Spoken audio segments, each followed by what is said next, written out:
get to here soon. The second caravan formed in the wake of the first, and it's estimated to have started around the same place as well. Now they say that they're trying to leave poverty and rampant crime, and while I'm sure that there are some people after the goal of a better life, I'll restate the point that I made about the first caravan. It doesn't matter what you're fleeing. It doesn't matter what you want. It doesn't matter how far you walked or the condition that you're in or even what you're planning on doing for your next meal. You don't get to impose your being on anyone.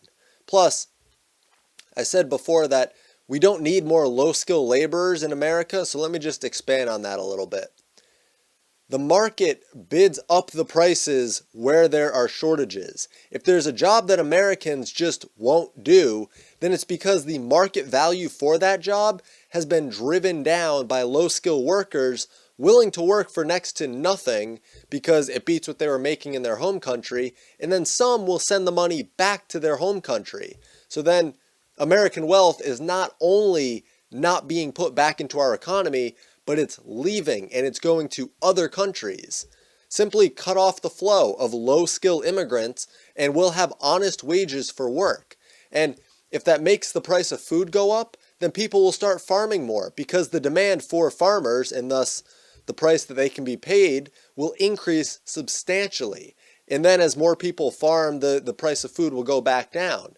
And you can say, oh, but then they won't be working somewhere else. And you know what? You're right. But we have too many lawyers. We have too many unskilled people in the medical field. We have too many government employees. We have too many kids in college who have no idea what they're going to do.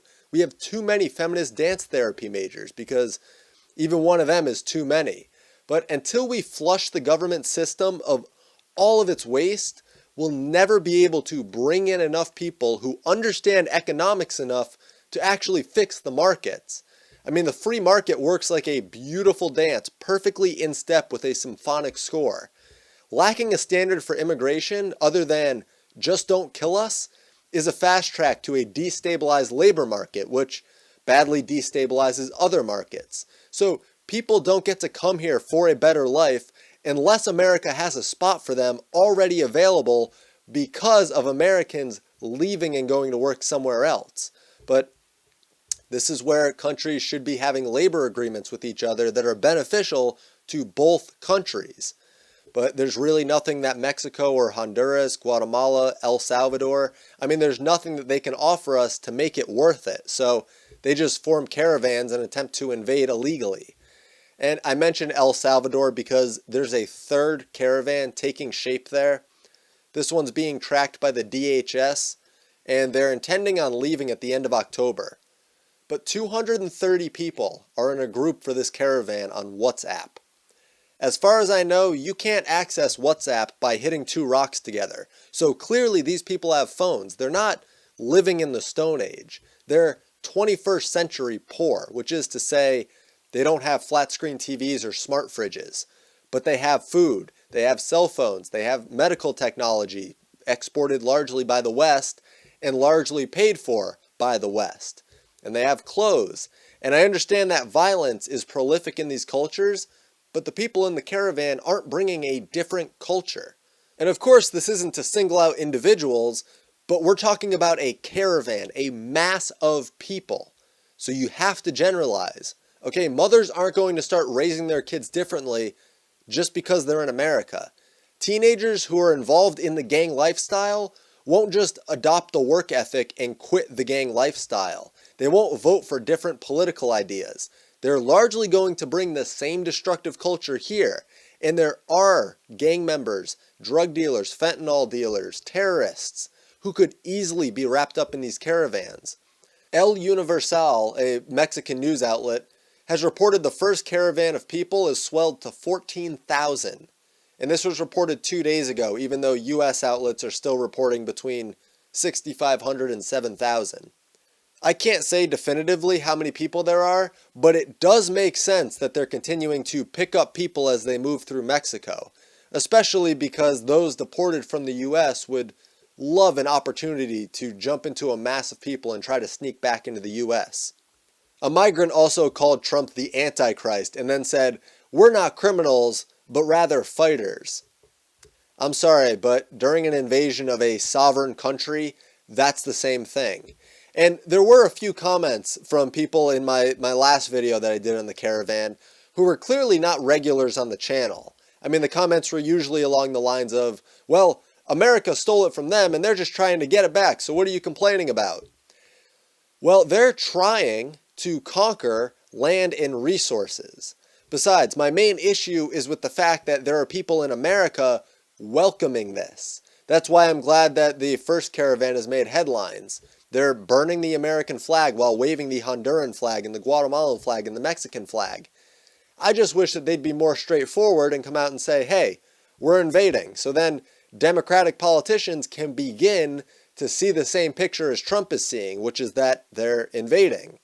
And bringing the military to the border is the absolute minimum that should be happening. I mean, an armed citizenry is essential to securing a free nation from the government. But if the government fails to protect citizens from outside threats, then the citizens can at least have some method of defense against that. And this is an outside threat, and it's only growing. So, to sum up everything in this video, there is a new caravan that formed close to the same spot as the first caravan, and it consists of well over 1,000 people at this point. The first caravan consists of anywhere from 7,000 to 14,000 people, and I'm hesitant to just say it's 14,000 because that's only reported, as far as I can tell, by one Mexican newspaper that has an incentive to inflate the numbers to make the caravan seem more legitimate. But it also doesn't really matter in terms of what should be done. I mean, we should have the military on the border by the time that they reach the U.S. The number of troops will obviously be dictated by how many people are in the caravan, but I'd also trust the military to be able to get a far more accurate estimate on that number than a news outlet. And as I mentioned, there's also a third caravan ready to form in El Salvador at the end of October. Now, as far as these caravans being a hoax, I'm not even sure what that means. I mean, there are verifiably thousands upon thousands of people walking to the U.S. border in a huge mass.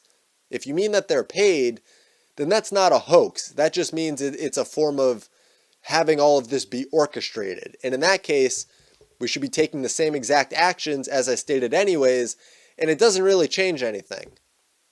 However, if they're being paid, there are some obvious groups that can be suspected, and the UN is one of them. I mean, don't forget about replacement migration. The UN is saying that France, Germany, Italy, Japan, Republic of Korea, Russian Federation, the UK, and the US are all in need of replacement migration, basically to offset population decline. To even seriously propose that is what you call an attack on our sovereignty and our culture. A lot of the issues with the family and fertility rates can be traced back to the government. Not to mention that when populations tend downwards, the UN says, oh, we need replacement migration. But when population goes up, they say, oh, we need population control. There's far too many people. Either way, they want to be in control of everyone's life. I mean, that's really what it boils down to. So that's really all for this video. I mean, it's just a bit of an update after I did the first two videos really on this topic. So thank you.